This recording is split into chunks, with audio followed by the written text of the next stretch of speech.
Saludos, querido oyente. Pedimos a nuestro Señor Dios su dirección en la lectura de su santa palabra. Póngase cómodo, pues empieza su programa El Sembrador. Muchas gracias, queridos hermanos, por acompañarnos una vez más para estudiar juntos la palabra de Dios. Vamos a continuar con nuestra serie El orden en la iglesia, basado en la primera carta que le escribe Pablo a Timoteo, y lo haremos en esta sesión titulada El orden doctrinal, parte 2. Vamos a verlo en 3 puntos. Número 1, una fe no fingida. Número 2, en busca de títulos. Y número 3, el propósito de la ley. Abramos nuestras Biblias en 1 Timoteo capítulo 1 y vamos a dar lectura desde el versículo 1 al versículo 7. Pablo, apóstol de Jesucristo, por mandato de Dios nuestro Salvador y del Señor Jesucristo nuestra esperanza. A Timoteo, verdadero hijo en la fe. Gracia, misericordia y paz de Dios nuestro Padre y de Cristo Jesús nuestro Señor. Como te rogué que te quedases en Éfeso cuando fui a Macedonia para que mandases a algunos que no enseñen diferente doctrina ni presten atención a fábulas y genealogías interminables, que acarrean disputas más bien que edificación de Dios que es por fe. Así te encargo ahora, pues el propósito de este mandamiento es el amor nacido de corazón limpio y de buena conciencia y de fe no fingida, de las cuales cosas, desviándose algunos, se apartaron a vana palabrería, queriendo ser doctores de la ley, sin entender ni lo que hablan ni lo que afirman. Pablo encomienda a Timoteo el hacerse cargo de la iglesia en Éfeso. Y desde el inicio de la carta, Pablo hará énfasis en los riesgos latentes que se vivían en aquella iglesia. En el verso 5 de este pasaje encontramos nuestro primer punto del tema de hoy, una fe no fingida. Volvamos a dar lectura al verso 5 de 1 Timoteo capítulo 1. Pues el propósito de este mandamiento es el amor nacido de corazón limpio y de buena conciencia y de fe no fingida. Lo que da sentido a este pasaje es el versículo anterior, cuando Pablo dice que no se ocupen en fábulas ni genealogías interminables, es decir, pleitos en la iglesia en vez de edificación. Pablo realiza una conclusión en el verso 5 de esa primera idea, de que si bien en el versículo 4 decía que no nos ocupemos de las fábulas y genealogías, en el versículo 5 nos dice cuáles son las cosas en las que debemos prestar atención y ocuparnos para buscar la edificación de la iglesia y demostrar una fe verdadera. Cuando hablamos de la fe y que debemos demostrar en nuestra vida, necesariamente tenemos que ver qué es lo que dice en Santiago capítulo 2 versículos 14 al 18. Hermanos míos, ¿de qué aprovechará si alguno dice que tiene fe y no tiene obras? ¿Podrá la fe salvarle? Y si un hermano o una hermana están desnudos y tienen necesidad del mantenimiento de cada día, y alguno de vosotros les dice, id en paz, calentaos y saciaos, pero no les dais las cosas que son necesarias para el cuerpo, ¿de qué aprovecha? Así también la fe, si no tiene obras, es muerta en sí misma. Pero alguno dirá, tú tienes fe y yo tengo obras. Muéstrame tu fe sin tus obras y yo te mostraré mi fe por mis obras. En este pasaje veremos la característica esencial de una fe no fingida. La fe se muestra en obras. Debemos hacer aclaraciones importantes. No está hablando en un contexto de salvación. No es que para ser salvos se necesita fe y obras. Somos salvos solo por la fe en Cristo, pero la verdadera fe se refleja en obras. Es lo que dice Pablo en Efesios capítulo 2 versículos 8 al 10. Porque por gracia sois salvos por medio de la fe, y esto no de vosotros, pues es don de Dios, no por obras para que nadie se gloríe.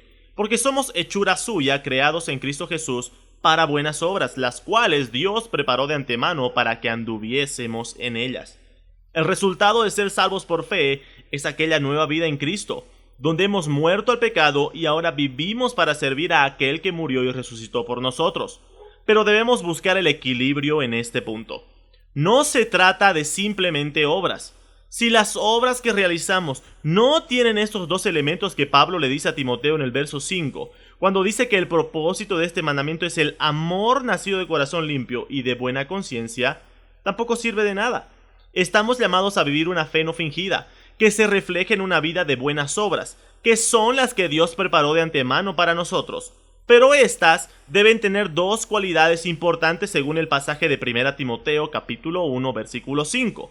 Amor y buena conciencia. El amor es la marca, es la identidad de los hijos de Dios.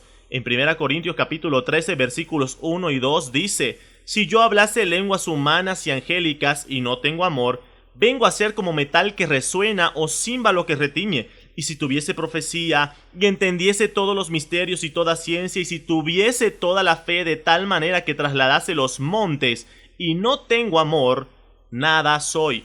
El Señor Jesús les decía a sus discípulos: en esto conocerán que son mis discípulos, en que os améis los unos a los otros, como yo os he amado.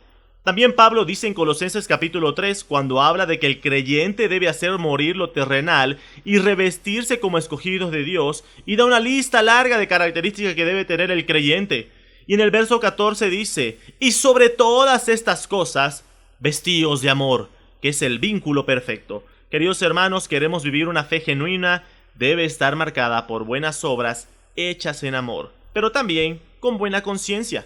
1 Pedro capítulo 3 versículos 14 al 16.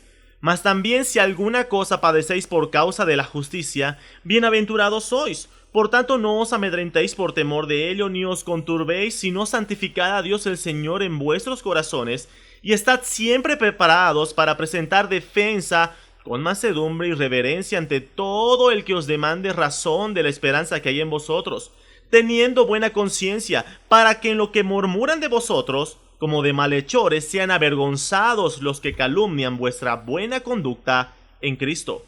Un ejemplo de la importancia de esto es lo que encontramos en Hechos capítulo 5, cuando Ananías y Zafira, llevados por la malicia de su corazón, no tuvieron buena conciencia en lo que hacían. Vamos a entrar a ver nuestro segundo punto: en busca de títulos. Ahora volvamos a nuestro pasaje en 1 Timoteo capítulo 1 versículos 6 al 7, de las cuales cosas, desviándose algunos, se apartaron a vana palabrería, queriendo ser doctores de la ley, sin entender ni lo que hablan ni lo que afirman. Algo que llama la atención en estos versículos es la palabra queriendo. Eso muestra que el objetivo que tenían estas personas era el título de doctores de la ley, sin importarles nada para lograrlo. Y esto nos da lugar a nuestro segundo punto. Vivimos en tiempo donde en lo secular tenemos conceptos de que para ser alguien en la vida necesitamos títulos, necesitamos una posición de poder.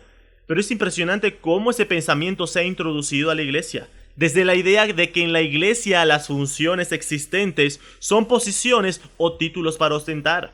Primera característica de aquellos que buscan y anhelan solo una posición o títulos en la iglesia es que de sus labios salen vana palabrería. Hoy todos quieren tener el título de pastor, o en algunas iglesias les gusta que se les digan profetas o apóstoles. Bueno, algo que va a caracterizar a estos falsos maestros que se desviaron es la vana palabrería. Aquellos mensajes que carecen de contenido bíblico y lo único que ofrecen son palabras motivacionales, endulzando el oído de las personas. El apóstol Pablo le dice a Timoteo en sus dos cartas que le escribe. 1 Timoteo capítulo 4 versículo 1 al 3. Pero el Espíritu dice claramente que en los postreros tiempos algunos apostatarán de la fe, escuchando a espíritus engañadores y a doctrinas de demonios, por la hipocresía de mentirosos, que teniendo cauterizada la conciencia prohibirán casarse y mandarán abstenerse de alimentos que Dios creó, para que con acción de gracias participasen de ellos los creyentes y los que han conocido la verdad. Pero en 2 Timoteo capítulo 4 versículos 1 al 4, el apóstol Pablo dice que el problema no solo es en la aparición de los falsos maestros, sino que las personas buscarán ese tipo de enseñanza. Y dice: te encarezco delante de Dios y del Señor Jesucristo, que juzgará a los vivos y a los muertos en su manifestación y en su reino, que prediques la palabra, que instes a tiempo y fuera de tiempo, redarguye, reprende, exhorta con toda paciencia y doctrina, porque vendrá tiempo cuando no sufrirán la sana doctrina, sino que teniendo comezón de oír, se amontonarán maestros conforme a sus propias concupiscencias, y apartarán de la verdad el oído, y se volverán a las fábulas. Queridos hermanos, estamos viviendo días donde existen muchas doctrinas diferentes. Muchos que queriendo ser doctores de la ley engañan endulzando el oído y aprovechando que también muchas personas solo buscan escuchar algo que esté de acuerdo a sus propias concupiscencias. Y como segunda característica de estos falsos maestros es la falta de entendimiento de lo que hablan y afirman. En 2 Pedro capítulo 2 del 9 al 12, Sabe el Señor librar de tentación a los piadosos y reservar a los injustos para ser castigados en el día del juicio, y mayormente aquellos que siguiendo la carne andan en concupiscencia e inmundicia y desprecian el señorío. Atrevidos y contumaces, no temen decir mal de las potestades superiores, mientras que los ángeles, que son mayores en fuerza y en potencia, no pronuncian juicio de maldición contra ellas delante del Señor. Pero estos, hablando mal de cosas que no entienden, como animales irracionales, nacidos para presa y destrucción, perecerán por su propia perdición. Pareciera que el escritor estuviera viviendo lo que estamos viendo hoy en día. Personas haciendo y afirmando cosas que ni entienden de forma irracional. Vamos a entrar a nuestro último punto: el propósito de la ley. 1 Timoteo capítulo 1 versículos 8 al 11. Pero sabemos que la ley es buena, si uno la usa legítimamente, conociendo esto, que la ley no fue dada para el justo, sino para los transgresores y desobedientes, para los impíos y pecadores, para los irreverentes y profanos, para los parricidas y matricidas, para los homicidas, para los fornicarios, para los sodomitas, para los secuestradores, para los mentirosos y pérjuros, y para cuanto se oponga a la sana doctrina, según el glorioso evangelio del Dios bendito, que a mí me ha sido encomendado. Vamos a realizar algunas precisiones con respecto a qué ley se refiere Pablo. Los judíos conocían como ley a la ley de Moisés escrita en el libro de la ley y la ley de Dios escrita en las tablas, conocida como los mandamientos. Pero hay una diferencia sustancial hecha por nuestro Dios en las indicaciones de ambas. Éxodo capítulo 25 versículo 16: y pondrás en el arca del testimonio que yo te daré. Deuteronomio capítulo 10 versículo 5: y volví y descendí del monte y puse las tablas en el arca que había hecho, y allí están, como Jehová me mandó. Dios le indicó a Moisés que las tablas de la ley debían estar dentro del arca. Esto tiene un significado, ya que el arca del pacto es figura de Cristo. Es por eso que nuestro Señor Jesús decía: no vine para abrogar la ley, sino para cumplirla. Se refería a esta ley, la introducida en el arca del pacto. Pablo se refiere a la ley puesta en el arca del pacto cuando le dice a Timoteo que es buena, si uno la usa legítimamente. Y es que el conflicto que tenían los judíos con respecto a la ley era en el uso, en el propósito que ellos creían que tenía la ley. Los judíos creían que la ley servía para frenar el pecado, que llegó en un momento donde abundaba el pecado en el pueblo y Dios la dio para poner un alto. Primer elemento difícil de entender para los judíos, cuando Pablo en Romanos capítulo 5 versículo 20 dice: pero la ley se introdujo para que el pecado abundase. La primera función de la ley no era parar el pecado, porque Dios sabía que eso no solucionaría el problema del pecado en el corazón del hombre. Es más, este pasaje dice que la ley fue para que el pecado abundase. Y es que otra función de la ley era la de señalar el pecado, mostrarnos nuestra condición. Romanos capítulo 7 versículo 7. ¿Qué diremos pues? La ley es pecado en ninguna manera, pero yo no conocí el pecado sino por la ley, porque tampoco conociera la codicia si la ley no dijera: no codiciarás. Como Pablo dice en Gálatas capítulo 3, la ley encerró todo bajo pecado, como una función importante para llevarnos a Cristo. Gálatas capítulo 3 versículo 24. De manera que la ley ha sido nuestro ayo para llevarnos a Cristo, a fin de que fuésemos justificados por la fe. El ser humano no podía ni puede encontrar la justificación a través de la ley, porque esa no es su función. Solo nos muestra nuestra condición. La palabra ayo que menciona el apóstol Pablo viene de la misma raíz que la palabra pedagogo.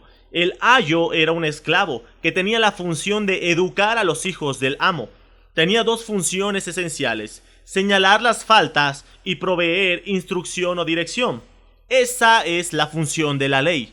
Nos señala nuestras faltas ante Dios, nos muestra nuestra condición de pecadores para señalarnos y llevarnos a Cristo, el camino, el único nombre bajo el cielo dado a los hombres en que podemos ser salvos. Gracias a Dios por su santa palabra y porque su misericordia se renueva día a día. Este fue su programa, El Sembrador.